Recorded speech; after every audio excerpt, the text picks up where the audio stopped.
now we have, well, first we had a Parker, then we had a marker, and as a native San Diegan, I'm kind of ready to get stoned. What I mean by that is our next speaker is named Greg Stone. And I have to tell you, as a marketing consultant, I love the title of his talk, Messaging is a Verb. Very direct and very action-oriented. He's here to remind us not only to tell stories, but how important it is to tell a compelling one. His presentation is based on his forthcoming book, and that title is Branding with Powerful Stories, the Villains, Victims, and Heroes Model. Ladies and gentlemen, please help me welcome our third and final Max presenter, Greg Stone.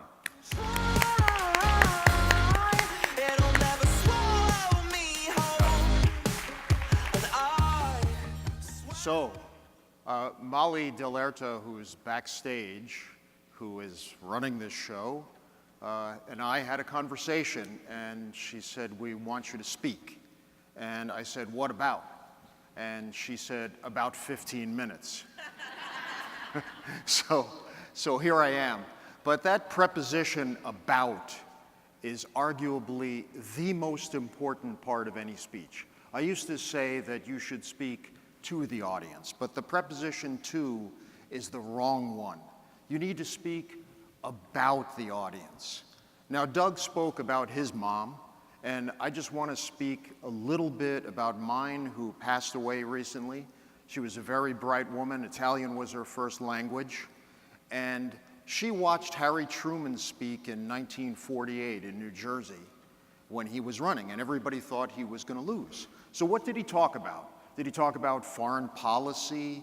Did he talk about the threat from the Soviet Union? Did he talk about economic policy? No. He talked about the price of pork. The price of pork is too high in the supermarkets, which resonated very deeply with my mom. And she walked away saying to herself, "Hey, you know, this guy has something." So she saw what the pollsters couldn't see, because he spoke about her life. So that's the first lesson, ladies and gentlemen. The stories that you tell don't belong to you. They belong to the audience. They belong to your clients. Once you voice them, they're out of your hands. And so try to think about what your clients are feeling, what they're fearing, and so on. Which brings us nicely to the villains, victims, heroes model, which is what my book is about. So Alfred Hitchcock, excuse me, once said that great villains make great movies. Great villains make great movies. And why is that? Because villains are interesting. Think about Darth Vader from Star Wars. That's part of the reason why the Star Wars saga continues to be so fascinating. And as one of my friends, Riley, said, part of the appeal of Darth Vader is that nobody can ever tell him what to do. You don't tell Darth Vader to go and clean his room, right? Because he's so strong, he's so powerful. Think about Moriarty with Sherlock Holmes. Moriarty was his villain. Or the Joker in Batman, right, as played by Jack Nicholson or Heath Ledger. The Joker is a fascinating villain, which makes that story really resonate. And the same is true in business. The same is true in business. Now, who or what are the villains? The villains are anything that keep your clients awake at night, anything that causes them extra expense or frustration, or any problem that you're trying to solve. And the victims really are the clients who can't solve their own problems, and you sweep in as the heroes. Now, do you say that? In the architecture, engineering, or construction trade, do you come in and say, "I'm your hero, I'm going to solve all your problems"? Of course not. But that's the unspoken phenomenon at work. Now you can think about one villain is previously unmastered space, right? You have an empty lot that's turned into a beautiful home, or that's turned into a gorgeous building. And you can also think about villains in terms of buildings themselves. Are there buildings that we just walk into and we don't feel comfortable? They're out of phase, they just don't work. So the building itself becomes a villain. Now, I want to tell you a story about a gentleman by the name of Muhammad Yunus. You may have heard of him. And he was a young economics professor in Bangladesh in the 1970s, and he took his class on a field trip to an impoverished village where he saw a woman who lived in a dilapidated shack, and she was making bamboo stools in the muddy yard outside the shack. But here's the problem. The bamboo was supplied by an unscrupulous business person, and he would set the price for the merchandise. She had no say over it. Worse, he loaned her money to buy the bamboo at interest rates that were downright criminal, as much as 10% a day. So Muhammad Yunus comes in, and he loans this woman and many others in the village $27. And that gets this woman and 41 others like her out of the clutches of poverty and out of the clutches of this unscrupulous moneylender. Now that's a classic business story with a villain. The villain is the moneylender. The villain is also the system that created this. You have the victim, this woman, and all of her colleagues, and then you have the hero. Now, is Muhammad Yunus himself the hero? Maybe, but the real hero is microcredit, micro-banking. And he said that if so little money could do so much, he wanted that to be his mission every day thereafter. That's a classic example of how this model works. Now, let's talk about islands. Think of your messages as an archipelago of islands. On each island, you have the message itself, you have some proof points that substantiate it, and then some anecdotes. So you can start with the message, you can start with the statistical proof points, or you can start with the anecdote. But the problem that business spokespeople often make is they stop at the message level. I've had clients tell me that, I'll say, what's your strategy? Well, our new strategy is innovation, execution, and customer service. And they stop right there. And that doesn't really say much, does it? You have to be as specific as possible. Let me give you an example. We've all heard about Leonardo da Vinci. We all know what a great genius he was. And I want to read something verbatim to you from a book, a new biography that just came out about him about a year ago. And this is a quote from the book. Da Vinci filled the opening pages of one of his notebooks with 169 attempts to square a circle. In eight pages, he recorded 730 findings about the flow of water. In another notebook, he listed 67 words that describe different types of moving water. He measured every segment of the human body, calculated their proportional relationships, and then did the same for a horse. So these stats really tell us a lot about Da Vinci's genius, don't they? 730 attempts to square a circle. That's a lot more powerful than just saying that Leonardo da Vinci was brilliant, Leonardo da Vinci loved to tinker, Leonardo da Vinci liked to try many things out. Now, I have a question for you. This is the age of the internet. We've had magazines, newspapers, telephones, telegrams for a long time. What do you think is the most powerful medium? What do you think is the most powerful medium? Anybody? Word of mouth. Close. Think of word of mouth times 10,000. The answer is radio. Nobody listens to the radio anymore, do they? Wrong. 90% of Americans over the age of 11 have listened to AM, FM radio within the last week. And I'm not talking about satellite radio, I'm talking about good, old-fashioned, terrestrial radio. Now, why is radio so powerful?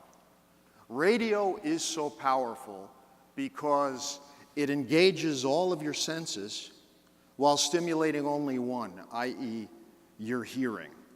And how does it do that? Because a good radio announcer puts you there, makes you feel like you're on the scene. He or she gives you sensory details that make the story come alive. So what does this have to do with business? Well, it has a lot to do with business, because when you're telling a story of your projects, your work, your life, your experience, it's as if you're describing a movie to a blind person. Because your clients are blind, they can't necessarily see what you're describing, so you need to make it come alive. Here, I'll give you an example. This, you've all heard of Swatch watches, right? So, here's what Nicholas Hayek, who was the CEO of Swatch's parent company, said. How did we launch Swatch in Germany? Did we saturate the airwaves with paid advertisements? No. Anyone can do that. We built a giant Swatch.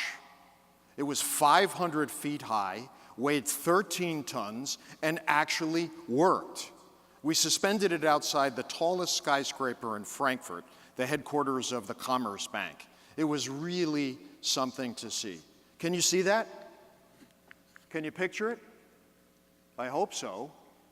I can, because Nicholas Hayek was really being like a radio announcer. He was explaining to the audience things that they could see, that he could see that we couldn't see. All right, I'm paying close attention to the clock here. I used to be a TV reporter, so I understand time limits, and I have 4 minutes and 29 seconds left. So I want to honor your time. Brand with the heart. Brand with a heart. Mix facts and feelings in your stories. Don't just tell your clients about what you've done and the wonderful buildings you've made and how many problems you've solved. Talk about how you feel about it. Talk about how you feel about it. You know, I did a lot of consulting for a certain high-tech company that will remain nameless.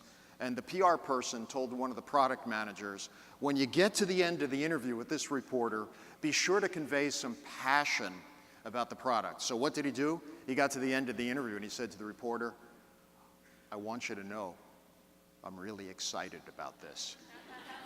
Okay, now that's not how you convey excitement. You got to convey excitement from every pore, every cell of your being. And you know, customers respond this way because products and services are bundles of physical and psychological attributes. Charles Revson once famously said, in the factory we make perfume, but in the drugstore we sell hope. We sell hope. And you know, think about the way you react to a website. I do that. I say, geez, you know, Gmail is just not cooperating today. It must be mad at me. Or Amazon is misbehaving. What is wrong with Amazon today? Did it wake up on the wrong side of the bed? We personify products and services. We think of them as people, friends, or enemies. So be sure that you do that too, because I think definitely people personify buildings. If you walk into a building that speaks to you, it feels like a friend, it feels like home, it feels like a place where you want to work. If you walk in and you feel uncomfortable, you have the opposite reaction. All right, so how do you do this? How do you tell a story? Let's start with, you can do what if. Have you heard about the Burj Al Arab Hotel in Dubai? It's the world's first 7-star hotel, right? Well, who ever heard of a 7-star hotel? Doesn't exist. 5 stars is the maximum. But they set out to build a 7-star hotel, answering the implicit question, what if we built a 7-star hotel, what would happen? The suites cost up to $24,000 a night, and the restaurant can be accessed by some sort of imaginary submarine. I'm not sure how that works, but it sounds pretty cool. Now, a great building, a great story, it doesn't satisfy you right away. It leaves you wanting more. It leaves you wanting more. The effect doesn't die, because great art, great stories, great products, great services leave you wanting more. They're like news that stays news. If you walk, a great piece of art continues to influence you after you leave the museum. A great play influences you after you leave the theater. A great meal stays with you after you walk out of the restaurant. That's really the goal. That is the goal. All right, let's talk just a little bit about plot points. What's a plot point in a story? A plot point is something that throws the action into a whole new direction.